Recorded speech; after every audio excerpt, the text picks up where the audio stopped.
Morning, guys. I hope everyone is enjoying their weekend. Whew, summer is here. Well, summer all year in Hawaii, but the humidity today is out of this world.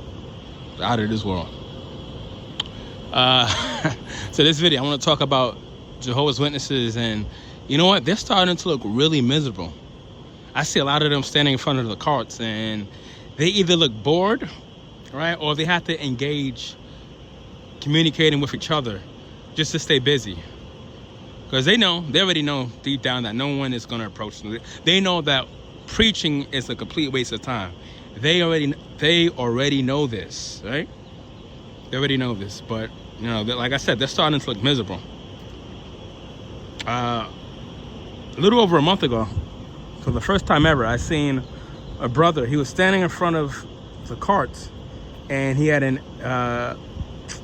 earbud in. He was listening to music.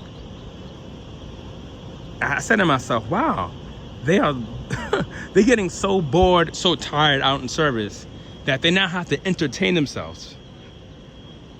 They have to entertain themselves because they're looking like mannequins in front of those carts.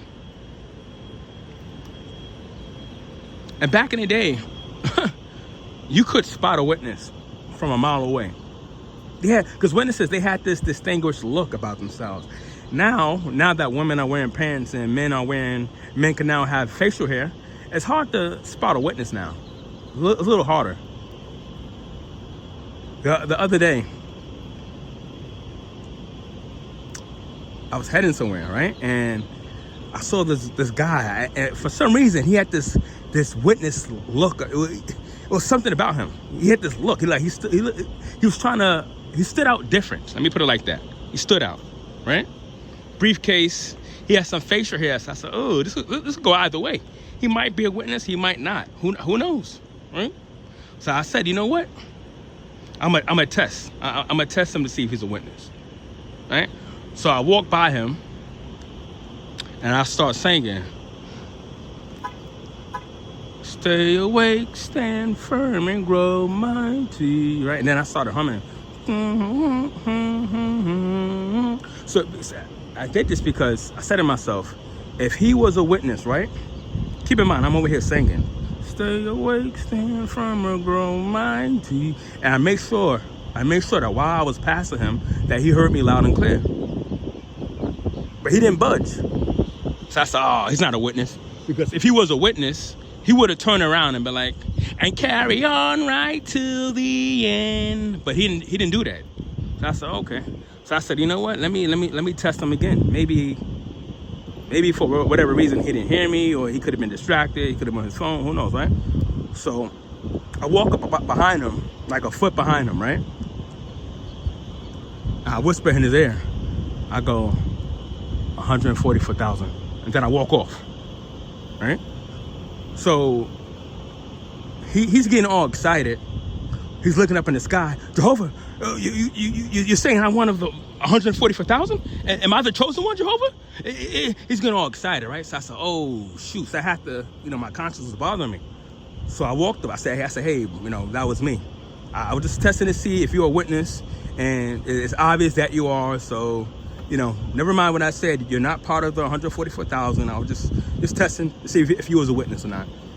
And that was that. Let me stop, guys. Let me stop. I'm being too much today. I'm in a silly mood today. No, but seriously. These witnesses, they are looking extremely depressed, standing in front of the carts. And I thought witnesses were supposed to be the happiest people on earth. That's what the governing body leaders would say, right? They would say, Jehovah's Witnesses, we're the happiest people on earth. But in reality, we know that's the complete opposite. How many witnesses do we know that's taking medication? They're on antidepressants. They're talking to therapists. They're having therapy. How many witnesses do we know, sad to say, they're taking a life, or they at least thought about it at one point? I know I was. I was extremely suicidal when I was a witness. Extremely depressed, suicidal, and I had to lie to myself that I was happy. I had to pretend like I was happy because we know as a witness, you can't pretend like, you can't tell people I'm depressed, I'm stressed out, you can't say this to witnesses because they would be like, oh, well, you're not going out in service enough. You're not praying enough. You need to do personal study. If you're depressed, something is wrong with you. Why are you not out in service? You should be a pioneer. like pioneering or preaching or praying. Like that's the cure for depression, right? And little do they know that the reason why Jehovah's Witnesses are depressed, well, it's a lot of factors involved. But the main reason is that they know damn well that paradise should have came a long time ago. They keep spreading this message saying the end is near, paradise is right around the corner. They're on this repetitive cycle where they lie to themselves year after year, decade after decade, and they miss out on life. Jehovah's Witnesses miss out on life because they feel like they're obligated to go to these meetings. They feel like they're obligated to go out in service. It's today, perfect example. Today's Saturday. There's probably millions of Jehovah's Witnesses worldwide right now preaching on a weekend when they should be enjoying their lives. They should be sleeping in. Should be going to the movies, hanging out with friends, going out restaurants, just enjoying life on the weekend. But instead, they're wasting their precious life standing in front of carts, knowing damn well that no one is going to approach them. So I can see why witnesses deep down inside, I can see why they would be miserable because they aren't living. They're not living their lives. Everybody dies, but not everybody lives. That is a true statement, and that applies to the Jehovah's Witnesses so much. Every Jehovah's Witness will die, but none of them, most of them, they're not truly living their lives, unless you're living a double life. But if you're living like a legit witness, going to your meetings, preparing for meetings, going out in service, if that's your entire life, just you putting your life, your dreams on pause, then of course you're going to be depressed deep down inside. You're never going to admit it publicly. Oh, I'm sad because I'm not living a life I want to live. A Jehovah's Witness would never say that, even though that's how they really feel. They really feel that way. And it's sad. It's sad that I'm watching witnesses waste their precious lives away, standing in front of carts looking miserable as whatever. They have to, like I said, they have to engage with each other. They have to communicate with themselves just to not be bored. And while they're communicating with each other and talking among themselves in front of the carts, I wonder if they're asking themselves, what the fuck are we doing? What are we doing standing in front of these carts? What is the life-saving message that we're given here? There is no message. We're not communicating. We're not talking to anybody. We're not engaging with other people. So what is this life-saving message that we're giving? Are we really preaching here? These are the questions that Jehovah's Witnesses need to start asking themselves.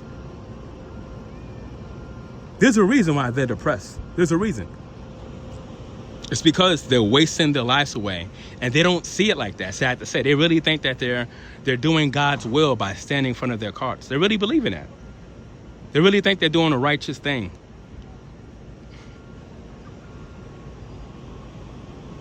But if you are a Jehovah's Witness if you are a Jehovah's Witness watching this video, right? Remember, your governing body leader, Jeffrey Jackson, he's mentioned that anyone can now see the signs of the Great Tribulation, and they can gain last-minute repentance, have last-minute salvation, and make it into paradise at the very last minute. So if that's the case, then why are you wasting your precious time standing in front of carts?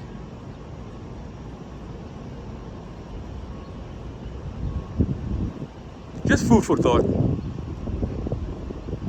You know, witnesses are starting to look so miserable. I feel like I need to like cheer them up. I want to go in front of one of the carts and start singing to them. Uh-oh, I feel a song coming up right now. When the blind ones can see again, when the deaf ones can hear again, and you too will soon realize, if you keep your eyes on the prize. Guys, what's the prize? A Jehovah's Witness would say, oh, the prize is paradise earth. No. The prize is right in front of you. The prize is the fact that you get to wake up. You get to live another day. That's the prize. And as a witness, as a Jehovah's Witness, you take life for granted. Because the back of your mind, you keep saying to yourself, you have eternity. You have the rest of your life. You're going to live forever. So you take your days for granted. You take your time on this planet for granted. But when you wake up, like I woke up, you realize that you know, we're all going to pass away one day. And you want to cherish every single day. So the prize is not this future pipe dream paradise that Jehovah's Witnesses have been talking about for well over 140 years. That's not the prize, because that prize ain't coming. The prize is waking up every day, being grateful that you get to live another day, because not everybody wakes up. Not everyone gets to live to see another day. And instead of standing in front of their carts, wasting their precious time on the weekends, instead of going to these boring ass meetings, and when a witness goes to the meeting, they're not learning anything new. There's no accurate knowledge. They're hearing the same talks over and over and over again.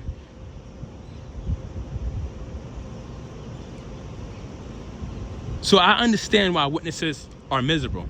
I understand why they're taking antidepressants. I understand why they have thoughts of unaliving themselves. I get it. I get it. I've been there. They're doing the same repetitive things and on this hamster wheel, wasting their precious lives when they should be living. Should be enjoying life, booking vacations, traveling, meeting new people, trying new experiences, forming genuine, real connections with people, not this superficial, oh, I'm your friend if you believe in what I believe in. Bump that. The hell with that. It's time to live, guys. It's time to live. But when I see Jehovah's Witnesses in front of their carts, they look so miserable. You would have to be miserable. When you know damn well that you're going to stand in front of a cart for hours and hours and no one is going to approach you. You already know this. A Jehovah's Witness, they know this. They already know that when they're setting up their carts, they know that their entire day is going to pass them by. They're going to stand in front of these carts for hours and hours and not one person is going to approach them. They know this before they get to their destination, before they set up their carts. They already know this. So why are you wasting your precious time, Jehovah's Witnesses? And like I said, if Jeffrey Jackson said that anyone could gain last-minute repentance at the very last minute during the Great Tribulation, then what's the message that witnesses are spreading? I'm confused. This is going to be the same message that God is going to bring upon when he ruins the earth, right? So if anyone could just wait till God ruins the earth and see the signs that, oh wow, Jehovah's Witnesses have the truth. If anyone could wait then why are witnesses wasting their precious time? That makes no sense.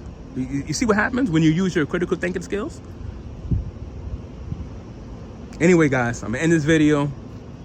If you're a Jehovah's Witness watching this video, know that I have love for you. Know that I want you to do your research because I want you guys to enjoy your lives.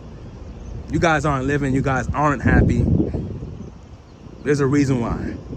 It's because you're in that religion. You're doing the same things over and over and you're not living the life that you should be living. Guys, I'll see you on the next video. Take care.